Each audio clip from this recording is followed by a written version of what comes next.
Hello guys, welcome back to our YouTube channel. तो देखिए, मैं आपका दोस्त अभय आज आप लोगों के साथ लेकर आया हूँ वीडियो, जिसमें आज हम देखने वाले हैं जो दिल्ली यूनिवर्सिटी के स्टूडेंट हैं, चाहे रेगुलर के हों, चाहे सोल के हों, चाहे एनसीवेव के हों, उन सभी को एक सब्जेक्ट मिला हुआ है सेकंड सेमेस्टर के अंदर, और फर्स्ट सेमेस्टर में भी ये सब्जेक्ट है। बाकी अगर किसी और सेमेस्टर में भी है तो वो लोग भी इसे देख सकते हैं।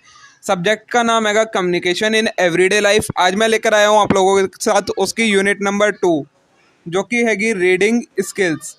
उस कंप्लीट यूनिट को आज मैं आपके साथ डिस्कस करने वाला हूँ। जो जो एग्ज़ाम से रिलेटेड कंटेंट हैगा वो सारा कवर कर रखा है। ये खुद के बनाए हुए मेरे नोट्स हैं। आपके जो सिलेबस हैगा दिल्ली यूनिवर्सिटी का, उसके अकॉर्डिंग ये नोट्स बनाए गए हैं, तो आप लोगों के लिए एप्लीकेबल है। कई सारा कंटेंट आपका एग्जाम से रिलेटेड है इसमें। तो बिना देर के शुरू करते हैं हम अपनी आज की वीडियो। लेकिन उससे पहले अगर आपने अभी तक चैनल को सब्सक्राइब ना करा हो तो चैनल को जरूर सब्सक्राइब कर लें, वीडियो को लाइक करना ना भूलें और अपने सभी दोस्तों के साथ शेयर जरूर कर दें। तो चलिए शुरू करते हैं हम अपनी आज की वीडियो और देखते हैं इस कंप्लीट यूनिट को।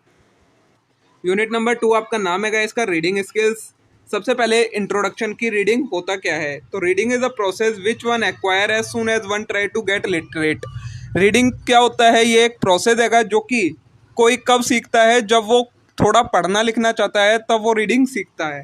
But reading is not easy as easy task. लेकिन रीडिंग है वो इजी टास्क नहीं है, as reading simultaneously involve understanding and interpretation. क्योंकि रीडिंग के साथ साथ आप उसमें क्या करते हैं, उसे समझने की भी कोशिश करते हैं और उसे इंटरप्रेट करने की भी कोशिश करते हैं। Communication can be successful and effective only when one read properly and understand what the writer of piece you are reading has tried to mean or hint. Reading कोई भी कम्युनिकेशन कब सक्सेसफुल या इफेक्टिव होता है, जब आप जो चीज़ read कर रहे हैं उसके साथ में आप उसे समझें कि जिस राइटर ने वो लिखी है वो उसके माध्यम से आप लोगों को क्या बताना चाहता है। तभी कोई कम्युनिकेशन सक्सेसफुल इफेक्टिव हो पाती है। ये रीज़न होता है कि किसी पर्सन को रीडिंग क्यों सीखनी पड़ती है। अब रीडिंग होती क्या है एक्चुअली में, तो listening, speaking, reading and writing are the 4 main skill required to master language. अगर किसी को कोई लैंग्वेज सीखनी है तो उसमें के बारे में उसे समझना। लिसनिंग मतलब वो सुन सके उस लैंग्वेज को, स्पीकिंग मतलब बोल सके, रीड मतलब उसमें जो उस पर्टिकुलर लैंग्वेज में अगर कोई चीज़ लिखी है तो उसे पढ़ सके, और राइटिंग मतलब अगर कोई चीज़ लिखना चाहे तो लिख सके। अगर ये 4 स्किल किसी पर्सन के अंदर आ जाती हैं तो फिर वो उस लैंग्वेज में परफेक्ट हो जाता है। Those goods at reading become good listener, right speaker and writer. अगर कोई पर्सन है जो कि अच्छा रीडर है, उसे रीडिंग करनी अच्छे से आती है कोई लैंग्वेज, तो फिर वो उस लैंग्वेज का अच्छा लिसनर भी हो जाएगा, स्पीकर भी हो जाएगा और राइटर भी अपने आप हो जाएगा। Reading is for pleasure, examination, general information, specific knowledge, problem solving, draw logic etcetera. Reading किसके लिए जरूरी है? प्लेजर के लिए, मतलब अपनी शांति के लिए, एग्जामिनेशन से रिलेटेड एग्जाम के लिए, जनरल इंफॉर्मेशन के लिए, स्पेसिफिक नॉलेज के लिए, प्रॉब्लम सॉल्विंग के लिए और लॉजिक ड्रॉ करने के लिए। ठीक है। रीडिंग्स की कुछ टेक्निक्स होती हैं। There are 4 main reading techniques which are used for specific situation. Total 4 techniques बताई गई हैं आपको।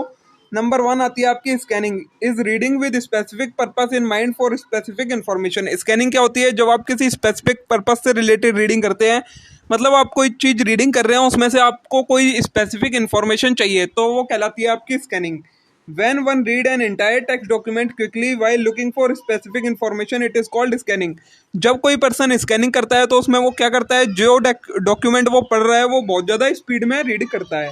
उसके बाद आता है आपका skimming. Is speed reading for curiosity, overview for general information. Skimming क्या होता है? जब आप सिर्फ जनरल इंफॉर्मेशन के लिए कोई चीज़ पढ़ते हैं तो उसे कहा जाता है skimming. Going through an entire newspaper quickly through the headline is an example of skimming. मतलब जब आप न्यूज़पेपर पढ़ते हैं और आप उसमें न्यूज़पेपर की हेडलाइन पढ़ते हैं तो ये आपका स्कीमिंग कहलाता है। Do not except a deep comprehension of written text after skimming. अगर कोई पर्सन स्कीमिंग कर रहा है तो फिर आप उससे कोई ज़्यादा नॉलेज गेन नहीं कर सकते, क्योंकि उसने सिर्फ हेडिंग पढ़ी होती है। थर्ड आता है आपका intensive close reading. Is a specific reading piece for a specific purpose. It is going into minutest detail of a particular word, phrase, line, para. ये थर्ड टाइप की क्या है? Intensive close reading. ये एक ऐसी रीडिंग होती है जिसमें आप कोई स्पेसिफिक चीज़ पढ़ रहे होते हैं किसी स्पेसिफिक इन्फॉर्मेशन के लिए, लेकिन आप उसे बिल्कुल डीप में जाकर पढ़ रहे होते हैं। हर एक वर्ड का, हर एक लाइन का और हर एक पैरा का मतलब आपको पता होता है। फोर्थ है एक्सटेंसिव रीडिंग। तो is a kind of general reading for general information. ये क्या होती है? एक जनरल रीडिंग होती है जनरल इन्फॉर्मेशन के लिए। Generally this technique is used for pleasure reading, like reading a novel for pleasure. ये किस लिए हम करते हैं? जब हम अपनी प्लेजर के लिए कोई काम करते हैं, मतलब एक तरीके से हमको अच्छा लगे कोई चीज़ और उसके लिए हम रीडिंग कर रहे हैं, तो वो कहलाती है आपकी एक्सटेंसिव रीडिंग, जो कि आप नॉवल वगैरह पढ़ते समय करते हैं। One does not mind certain difficult term और expression and goes on without stopping for their clarification.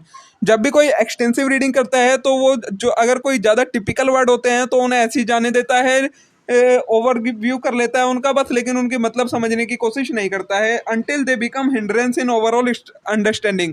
कब तक वो उनका मतलब नहीं समझने की कोशिश करता है? अगर वो उनके पढ़ने में कोई रुकावट नहीं बन रहे हैं, समझने में कोई रुकावट नहीं बन रही है, अगर कोई वर्ड ऐसा आ जाता है जो कि जरूरी है, उसी पर सारा मीनिंग बेस है, तो फिर वो उसका मीनिंग ढूंढते हैं, वरना उसे गो थ्रो कर देते हैं।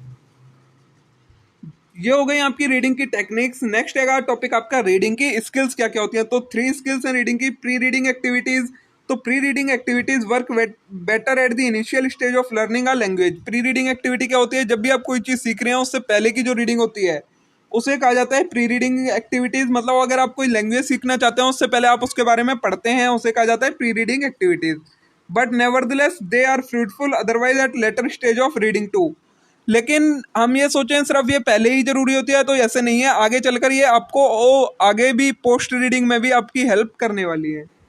फिर सेकंड टाइप की आती है वाइल रीडिंग। तो multiple reading and in between stopping a reader to check whether the purpose of reading is being fulfilled. ये क्या होता है? वाइल रीडिंग एक्टिविटीज मतलब जब आप मल्टीपल रीडिंग करें और बीच बीच में चेक करते रहें कि आप जिस लिए रीडिंग कर रहे हैं क्या वो पर्पस पूरा हो रहा है, तो उसे कहा जाता है while reading skill. If it is for pleasure he is getting the story line properly. और अगर ये प्लेजर के लिए है तो उसे स्टोरी के बारे में कंप्लीट इन्फॉर्मेशन मिल रही है या नहीं। थर्ड है पोस्ट रीडिंग एक्टिविटी। तो after reading a reader may ask oneself certain question और some question may be posed by teacher in case of guided reading so that the reader is able to form an opinion about the content and can rewrite और present it. Post reading activity क्या होती है? मतलब जब आप कोई चीज़ reading कर लेते हैं और कोई और पर्सन उसके बारे में आपसे पूछता है तो क्या आप उस पर अपना ओपिनियन दे पाते हैं, उसको आंसर दे पाते हैं, तो वो कहलाता है आपका पोस्ट रीडिंग स्किल्स। ठीक है, ये 3 टाइप की आपकी स्किल्स हो जाती हैं। नेक्स्ट टॉपिक है जो आपके सिलेबस में, वो है an approach to deal with comprehension. तो नंबर 1 क्या है इसमें? मतलब क्या हो गया इसका कि आपको अगर कोई कॉम्प्रिहेंशन दे दिया जाए, कॉम्प्रिहेंशन का मतलब होता है कोई अनसीन पैसेज वगैरह या कोई सीन पैसेज ही दे दिया जाए, तो फिर आप उसको कैसे डील करते हैं, उसके साथ कैसे उसको सॉल्व कर सकते हैं। तो पहला स्टेप आता है read the passage quickly once to get a general idea of the theme. सबसे पहले आपको क्या करना है? एक क्विक रीडिंग देनी है उस पैराग्राफ को, जिससे आपको उसके थीम के बारे में पता लग जाए कि किस बारे में ये पैराग्राफ बता रहा है आपको। सेकंड, अगर read the passage again slowly and carefully so you know the detail. अब सेकंड टाइम आपको क्या करना है? उसे धीरे धीरे पढ़ना है, जिससे आपको उसके बारे में पूरी डिटेल मिल जाए। थर्ड है after reading the question and read the passage again. Second reading के बाद आपको क्या करना है? क्वेश्चंस को रीड करना है, और क्वेश्चन रीड करने के बाद आपको दोबारा से उस पैसेज को रीड करना है। फिर आता है fourth, make sure that you understand the questions. अब जब आप क्वेश्चन रीड करेंगे तो आप ये समझ लें पहले कि क्या आपको क्वेश्चन समझ में आ गए हैं, कि क्वेश्चन में एक्चुअली में पूछा क्या गया है। फिर अगर make sure that what you right is relevant. उसके बाद आपको उन क्वेश्चंस का आंसर लिखना है और ये डिसाइड करना है कि क्या आपने जो लिखा है वो सही है, जो पूछा गया है उसी के बारे में बताया आपने। नेक्स्ट स्टेप है use your own word as far as possible. जब आपने क्वेश्चन का आंसर लिखना है तो उसमें जितना हो सके उतने ज़्यादा से ज़्यादा अपने वर्ड्स का यूज़ करना है, पैसेज को डिट्टो कॉपी करके नहीं लिखना है। नेक्स्ट है keep to the fact given in the passage. तो साथ में आपको ये भी ध्यान रखना है कि पैसेज के अंदर क्या क्या फैक्ट्स दिए गए हैं, उसके अकॉर्डिंग आंसर लिखना है। नेक्स्ट है answer in complete sentence unless you are told not to do so. जो भी आपको आंसर लिखना है वो पूरे सेंटेंस होने चाहिए। जब तक आपको मना ना किया जाए कि आपको पूरा नहीं आंसर लिखना, सिर्फ 1 वर्ड में देना है, तब तक आपको पूरा आंसर लिखना है कंप्लीट सेंटेंस में। नेक्स्ट है answer in the same sense as that the question ask. मतलब जिस तरीके से क्वेश्चन पूछा गया है उसी सेंस में आपको उसका आंसर देना है। आप उसकी सेंस चेंज ना करें तो ज़्यादा अच्छा रहेगा। ठीक है, तो देखिए दोस्तों, इसी के साथ हमारी ये यूनिट कंप्लीट हो जाती है। बहुत छोटी सी यूनिट थी, इसके अलावा आपको इस यूनिट में और कुछ भी करने की ज़रूरत नहीं है। जितना मैंने आपको बता दिया सिर्फ इतना ही आप कर लेंगे तो आपके एग्ज़ाम में काफ़ी अच्छे नंबर आ जाएंगे। अब हम मिलते हैं नेक्स्ट वीडियो में आगे के कंटेंट के साथ। तब तक के लिए आप वीडियो को लाइक करें, चैनल को सब्सक्राइब करें, वीडियो को अपने सभी दोस्तों के साथ शेयर जरूर कर दें। Thank you.